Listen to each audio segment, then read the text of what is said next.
राधे राधे दोस्तों, आप सभी का मेरे चैनल पर हार्दिक स्वागत है।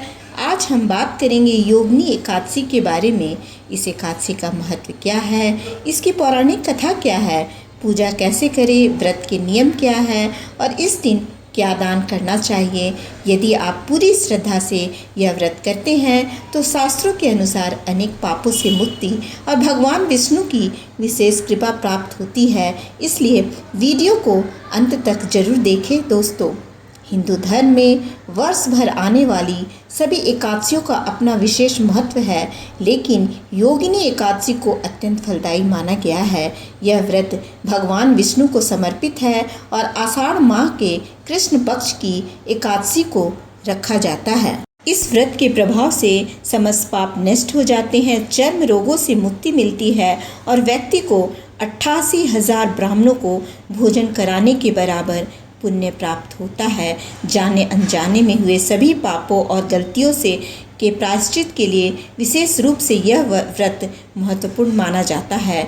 इस व्रत के प्रभाव से व्यक्ति को इस लोक में सुख समृद्धि और परलोक में मोक्ष की प्राप्ति होती है।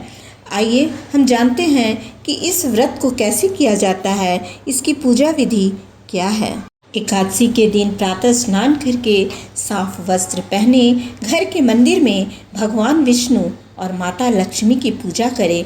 उन्हें पीले पुष्प, तुलसी दल, फल और पंचामृत अर्पित करें। घी का दीपक जलाएं। ओम नमो भगवते वासुदेवाय मंत्र का जाप करें। विष्णु सहस्त्रनाम या गीता का पाठ करना भी अत्यंत शुभ माना जाता है। पूरे दिन सात्विकता बनाए रखें, क्रोध और कटु वचन से बचें तथा भगवान का स्मरण करें। यदि संभव हो तो निर्जल या फलाहार व्रत रखें। अगले दिन द्वादशी तिथि में विधि पूर्वक पारण करें। आइए इसकी कथा क्या है, इसके बारे में हम जानते हैं। स्वर्ग धाम की अलकापुरी नामक नगरी में कुबेर नाम का एक राजा रहता था। वह शिव भक्त था और प्रतिदिन शिव की पूजा किया करता था। हेम नाम का एक माली पूजन के लिए उसके यहाँ फूल लाया करता था। हेम की विशालाक्षी नाम की सुंदर स्त्री थी। एक दिन वह मानसरोवर से पुष्प तो ले आया, लेकिन कामासक्त होने के कारण वह अपनी स्त्री से हास्य विनोद तथा रमन करने लगा। इधर राजा उसकी दोपहर तक राह देखता रहा। अंत में राजा कुबेर ने सेवकों को आज्ञा दी कि तुम लोग जाकर माली के न आने का कारण पता करो, क्योंकि वह अभी तक पुष्प लेकर नहीं आया। सेवकों ने कहा कि महाराज, वह पापी अति कामी है, अपनी स्त्री के साथ हास्य विनोद और रमन कर रहा होगा। यह सुनकर कुबेर ने क्रोधित होकर उसे बुलाया। हेममाली राजा के भय से कांपता हुआ उपस्थित हुआ। राजा कुबेर ने क्रोध में आकर कहा, अरे पापी, नीच कामी, तूने मेरे परम पूजनीय ईश्वरों के ईश्वर श्री शिव जी महाराज का अनादर किया है। इसलिए मैं तुझे श्राप देता हूँ कि तू स्त्री का वियोग सहेगा और मृत्यु लोक में जाकर कोढ़ी होगा। कुबेर के शाप से हेममाली का स्वर्ग से पतन हो गया और वह उसी क्षण पृथ्वी पर गिर गया। भूतल पर आते ही उसके शरीर में श्वेत कोढ़ हो गया। उसकी स्त्री भी उसी समय अंतर्धान हो गई। मृत्यु लोक में आकर माली ने महान दुख भोगे। भयानक जंगल में जाकर बिना अन्न और जल के भटकता रहा। रात्रि को निद्रा भी नहीं आती थी, परंतु शिव जी की कृपा के प्रभाव से उसको पिछले जन्म की स्मृति का ज्ञान अवश्य रहा। घूमते घूमते एक दिन वह मार्कंडेय ऋषि के आश्रम में पहुंच गया, जो ब्रह्मा से भी अधिक वृद्ध थे और जिनका आश्रम ब्रह्मा की सभा के समान लगता था। हेममाली वहां जाकर उनके पैरों में पड़ गया। उसे देखकर मार्कंडेय ऋषि बोले, तुमने ऐसा कौन सा पाप किया है जिसके प्रभाव से यह हालत हो गई।